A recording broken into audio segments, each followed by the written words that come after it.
Hello दोस्तों, मैं मुकेश यादव आप सभी का जीएस वाटिका में स्वागत करता हूं। इस चैनल के माध्यम से मैं आप लोग को ल्यूसेंट सामान्य ज्ञान पढ़ा रहा हूं। तो आपने पिछले क्लास में ज्योग्राफी हम लोग देख रहे हैं। तो ज्योग्राफी का आज का टॉपिक है पृथ्वी। जी हाँ, आपने सही सुना, पृथ्वी, जो कि जिस पर आपने पढ़ा है कि 8 ग्रह और 8 ग्रह में से पृथ्वी एक ऐसा मात्र ग्रह है जिस पर जीवन संभव है। तो चलिए आज हम लोग देखते हैं पृथ्वी के बारे में। तो आप देखते हैं कि पृथ्वी का जो आकार है वो आपको आकार के अनुसार ये 5वां ग्रह है, यानी कि इससे बड़े बड़े। तो आकार के अनुसार के मान लीजिए सबसे पहला है बृहस्पति, शनि, अरुण, वरुण, उसके बाद है पृथ्वी। तो नंबर 1, नंबर 2, 3, 4, 5। तो आप देखेंगे सबसे बड़ा है बृहस्पति, उसका शनि, तब अरुण, तब वरुण, तब यह पृथ्वी। तो आकार के अनुसार क्या ग्रह है? तो पृथ्वी, याद रखिएगा।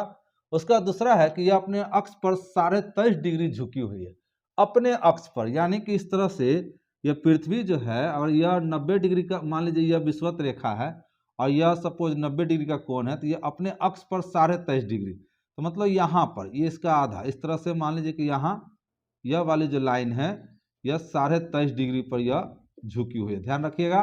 तो पृथ्वी अपने अक्ष पर कितना डिग्री झुकी हुई है? तो 23.5 डिग्री। नेक्स्ट है पृथ्वी का एकमात्र उपग्रह है चंद्रमा। आप अगर पृथ्वी पर से देखते हैं तो चंद्रमा सिर्फ रात में एक ही आसमान में उपग्रह दिखाई देते हैं जिसका नाम है चंद्रमा। तो पृथ्वी के एकमात्र उपग्रह है चंद्रमा।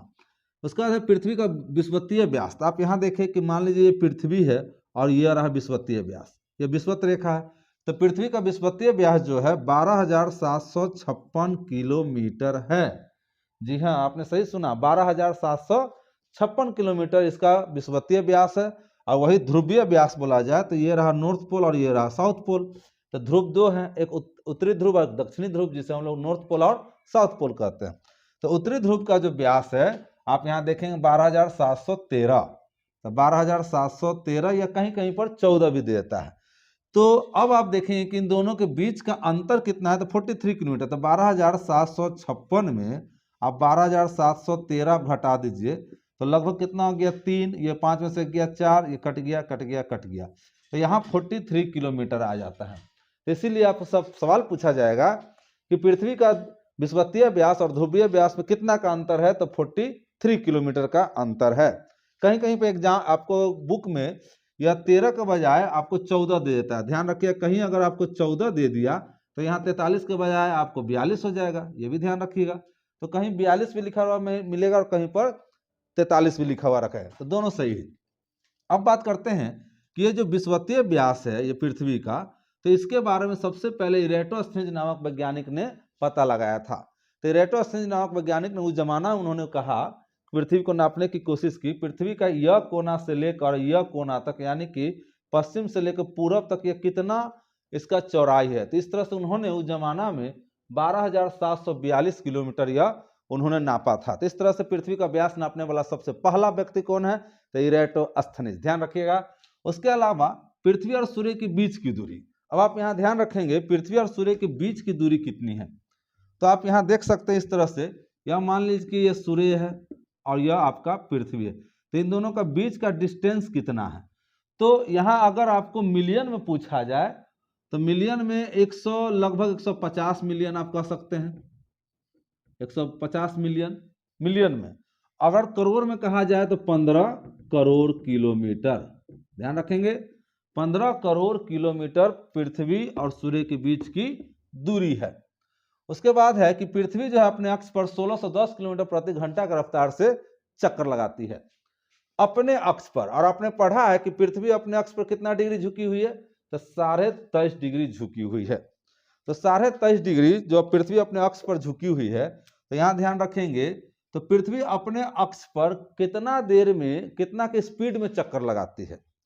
तो आप गौर करेंगे कि यह मान लीजिए पृथ्वी है, तो यह पृथ्वी जो है अपने अक्ष पर पश्चिम से पूरब की ओर चक्कर लगाती है। सबसे पहला यह बात ध्यान रखें, पृथ्वी अपने अक्ष पर पश्चिम से पूरब, पश्चिम से पूरब चक्कर लगाती है। इसके ये कितना के स्पीड में चक्कर लगाती है? तो 1610 किलोमीटर प्रति घंटा के रफ्तार से अपने अक्ष पर चक्कर लगाती है। और ये अपने अक्ष पर कितना डिग्री झुकी है? तो इस तरह से सपोज कीजिए कि यह अपने अक्ष पर कितना डिग्री झुकी हुई है? 23.5 डिग्री ये अपने अक्ष पर झुकी हुई है। तो वही बात यहाँ लिखा गया है कि 1610 किलोमीटर प्रति घंटा की रफ्तार से जब एक चक्कर लगा लेती है पृथ्वी, तो कितना घंटा में लगा लेती है? तो आप कहेंगे लगभग 24 घंटा। 24 घंटा में एक कंप्लीट चक्कर लगा लेते हैं, यानी कि मैथ की भाषा में इसको हम लोग क्या कहेंगे? वृत्त 360 डिग्री का। तो इसे हम लोग सर्किल कहें या हिंदी में वृत्त कहें तो 360 डिग्री का है। तो 360 डिग्री में पृथ्वी एक चक्कर कंप्लीट कितना घंटा में लगा लेता है? तो लगभग 24 घंटा। तो इससे हम लोग एक्यूरेट अगर पूछा जाए तो 23 घंटा 56 मिनट 4 सेकेंड। 23 घंटा 56 मिनट और 4 सेकेंड अगर एक्यूरेट पूछा जाए तो। लेकिन अगर एवरेज निकाल दिया जाए तो 24 घंटा में एक कंप्लीट चक्कर पृथ्वी अपने अक्ष पर लगाती है। जब ये अपने अक्ष पर एक चक्कर लगाती है तो इसे हम लोग घूर्णन गति या दैनिक गति कहते हैं। ध्यान रखेंगे, जो भी ग्रह अपने अक्ष पर एक कंप्लीट चक्कर लगा लेता है उसे हम लोग परिभ्रमण काल भी कहते हैं, ये भी याद रखेंगे। परिभ्रमण काल कहिए या घूर्णन गति कहिए या दैनिक गति कहिए, जो कि ये कितना होता है? तो 24 घंटा। और इससे सिर्फ क्या होता है? तो दिन और रात होता है। ध्यान रखेंगे, दिन और रात होता है। रात दिन बड़ा छोटा नहीं होता है, बल्कि दिन और रात होता है, आपको ये ध्यान रखना है। उसके बाद है 365 दिन 5 घंटा 48 मिनट 46 सेकेंड। ये क्या देख लीजिए, तो इसमें कहा जाता है कि पृथ्वी जो है वो सूरज का एक कंप्लीट चक्कर कितने दिन लेते हैं। ये मान लीजिए कि ये आपका सूर्य भगवान है और ये पृथ्वी है।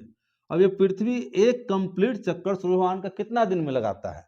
तो यही एक्यूरेट टाइम है 365 दिन 5 घंटा 48 मिनट 46 सेकेंड।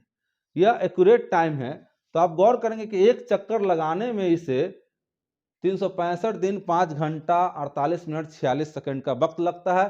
और हम लोग मोटा मोटी कह सकते हैं 365 या 366 दिन। तो आप देखेंगे कि जब यह पृथ्वी, इसको हम लोग क्या कहते हैं, जब इसके अक्ष पर इसके चक्कर लगाता है चारों तरफ, तो इसको हम लोग कहते हैं परिक्रमण। ध्यान रखेंगे, पृथ्वी जो है सूरज के चारों चक्कर लगाता है, इसको कहते हैं परिक्रमण। और ये जब चक्कर लगाता है तो कभी दूर हो गया तो कभी नजदीक हो गया। तो जब ये नजदीक हो गया तो गर्मी का मौसम आ गया, और गर्मी का मौसम आ गया तो आपका दिन बड़ा और रात छोटा।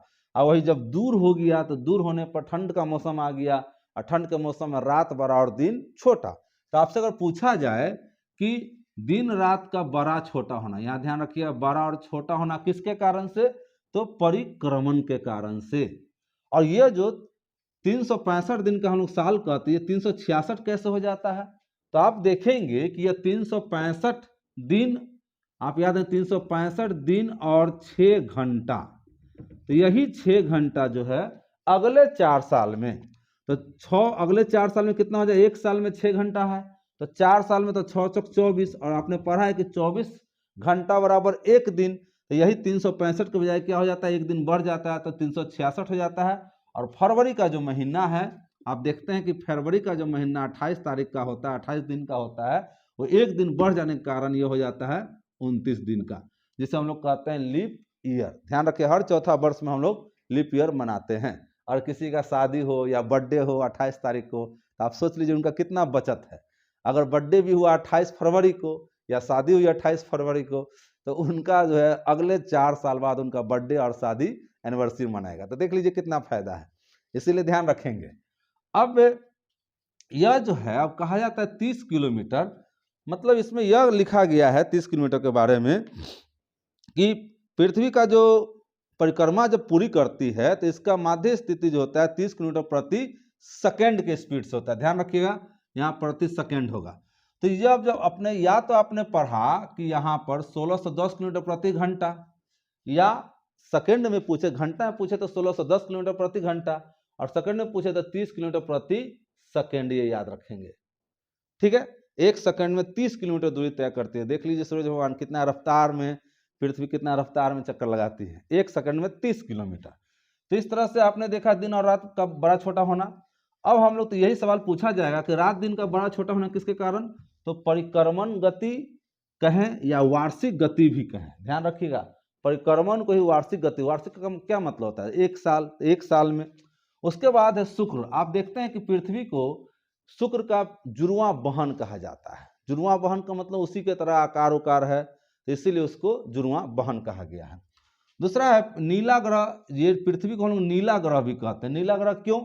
क्योंकि आप पढ़े हैं कि पृथ्वी पर जो है आपको ये 4 हिस्सा है, तो मान लीजिए कि 3 हिस्सा में यह पानी ही है, 3 हिस्सा, ये 1 2 और ये 3, तो 3 हिस्सा में पानी है और एक हिस्सा जो है बेचारा ये स्थल है। तो इसलिए आप पढ़ते हैं कि इसको या तो आप 1/4 कह सकते हैं, यानी कि स्थल जो है 4 हिस्सा में एक हिस्सा, और वही अगर जल पूछे तो जल जो है 3/4, यानी कि 4 हिस्सा में 3 हिस्सा पानी, या इसको ऐसे कह सकते हैं ये 29% और ये रेस्ट 71% होता है। तो इस तरह से पानी की मात्रा ज़्यादा है, इसीलिए यह दूर से नीला दिखाई देता है, और आप चंद्रमा पर चले जाएं तो वहां से पृथ्वी आपको नीला दिखाई देगा, इसीलिए इसे हम लोग नीला ग्रह भी कहते हैं। नेक्स्ट है प्रोक्सिमा सेंचुरी। यह क्या है? तो इसे देख लीजिए, आपने पढ़ा है कि मान लीजिए ये पृथ्वी है और ये सूरज भगवान है, तो आपने देखा कि पृथ्वी का सबसे निकटतम तारा बोले, क्योंकि सूरज भी एक तारा है जिसको अपनी रोशनी होती है, उसे हम लोग तारा कहते हैं। तो इस तरह से आपसे पूछा जाए कि पृथ्वी का सबसे निकटतम तारा कौन है, तो वो है सूर्य। और दूसरा निकटतम तारा, तो यह मान लीजिए कि दूसरा निकटतम तारा है, तो इसका नाम है प्रोक्सिमा सेंचुरी।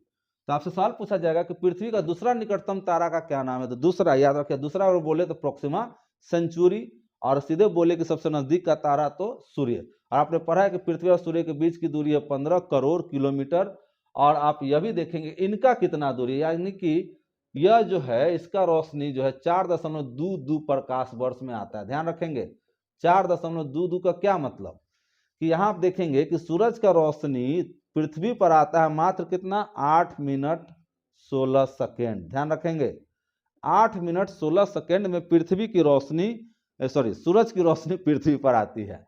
और आप पढ़े हैं कि यह सूरज का जो रोशनी होता है वो 3 लाख मीटर पर सेकेंड की रफ्तार से यह आती है।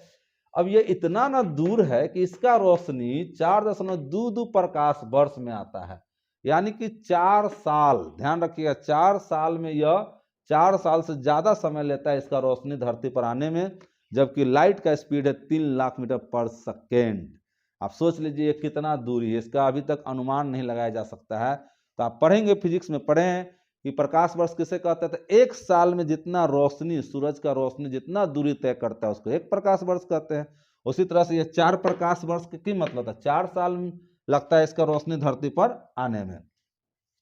एक और है साइरस। तो साइरस जो है सबसे चमकीला तारा है, कहा जाता है कि इस पूरे सौर मंडल में, और आप बात करेंगे तो साइरस जो है, या जिसे हम लोग डॉग स्टार भी कहते हैं, साइरस या डॉग स्टार, जो कि पृथ्वी से 9 प्रकाश वर्ष दूर है। 9 प्रकाश वर्ष, सोच लीजिए कि 9 साल सूरज का रोशनी जितना दूरी तय करेगा लगातार उतना दूर है यह, एवं सूर्य से दोगुने द्रव्यमान वाला तारा है। यह रात्रि में दिखाई पड़ने वाला सबसे चमकीला तारा। तो याद रखिएगा कि सबसे चमकीला तारा कौन है, तो वह है साइरस। तो इस तरह से हम लोगों ने देखा पृथ्वी के बारे में, और वीडियो आपको अच्छा लगे तो लाइक करें, शेयर करें, सब्सक्राइब करें। धन्यवाद, थैंक यू।